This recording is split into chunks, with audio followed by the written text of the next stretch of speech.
Welcome into another edition of Meet the Bird Gang. I'm your host today, Jacob Kronberg. We have a returning guest this evening. It's right-handed pitcher Nick Frasso from Loyola Marymount University, but now he's a professional baseball player, drafted 106th overall by the Toronto Blue Jays in the 2020 MLB Draft. Nick, thanks so much for coming on.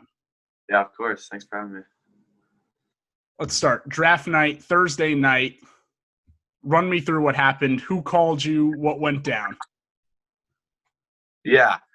So it was a pretty cool night because a lot of my family was at my house, and then like some of my close friends ended up coming over. But I mean, it's definitely an exciting night. I was a little anxious throughout the day, kind of just waiting for the draft to start and stuff. But it got rolling, and we just kind of sat there and watched. And then a little later, I got my first call in the third round, and that was from the Brewers. And I talked to them a little bit, and ended up not working out. But Blue Jays called, had an offer on the table, and so yeah, I just ended up taking that, and it worked out. I'm excited to be a Blue Jay now. What's your initial reaction when you get that phone call from the Blue Jays organization? Yeah, it's just exciting, like surreal, exciting. Kind of nerve-wracking too, actually, at the time, but yeah, it was a cool experience. Is the Toronto organization a team you spoke to prior to draft night at all? Yeah, they're an organization that I've kind of had like a steady relationship with, kind of throughout, I guess, the fall and into the season, and even up into the draft. It's kind of a steady relationship, but always kept in touch. So yeah. I'm curious. You said you were with your family and some of your close friends. Outside of the people you were with, who was the first person you told or spoke to when you got the news?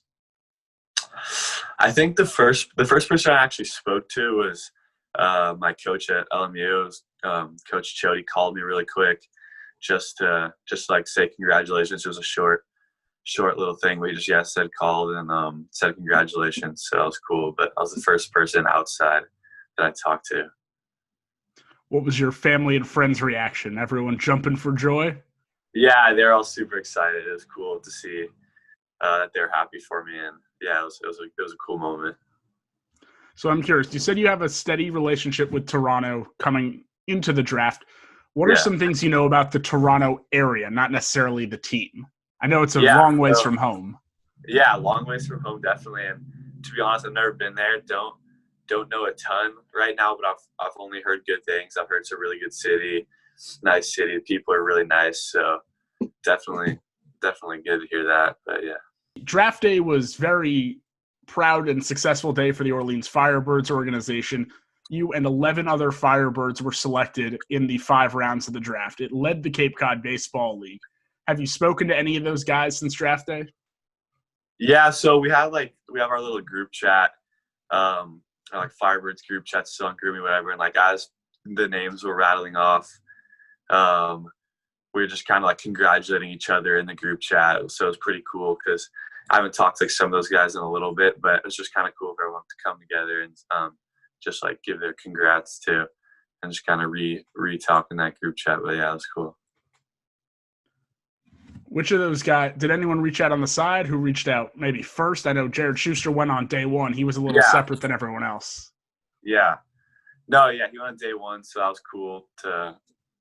Everyone was really excited for him, obviously going that first day. And then someone that reached out to me kind of separately, it was Lines, who was there kind of when I got there. He was there for maybe like a week or so. So I didn't get to spend a ton of time with him, but he's a super nice guy, always keeping in touch with me throughout like my season, saying like how you doing and stuff. And I think he was one of the first people, and Tim Miller. I mean, there's definitely more names. A lot of people reached out, but those were like some of the two that did it pretty quickly. So it's cool. Let's go back to close to the initial reaction. I'm curious. You became a professional baseball player Thursday, June 11th. What was the first thing you did after that? Yeah, so, I mean, a lot of my family was still over and some of my friends, so just kind of had, like, a nice little dinner and just kind of spent time with my friends, spent time with my family, and just kind of try to just take it all in. But yeah. What's the best part about being able to call yourself a professional baseball player? It's just different to think that that's something that's like a title that I've kind of been like striving for, I guess, my whole life. And now that I can finally, I guess, call myself that is pretty cool thing to do. But yeah. That's essentially the peak. Every ball player at the college level wants to hear their name on draft day. Do you have any advice for guys younger than you or are going to come up on that day in a few years? Yeah. So, for people coming up on that day in a few years, it's just take it all in. Like when you're in the moment, just like be around like your close friends and family and just really enjoy that moment. Cause it's only going to happen once in your life and you're going to remember that forever. So just really live in that moment. All right. So last time you were on, we played the cycle game. We're not going to run you through it again. I'm going to give you more of a chance to celebrate yourself. And I'd like, if you would like to shout out anybody, everyone you'd like to thank who helped you along this journey. Yeah.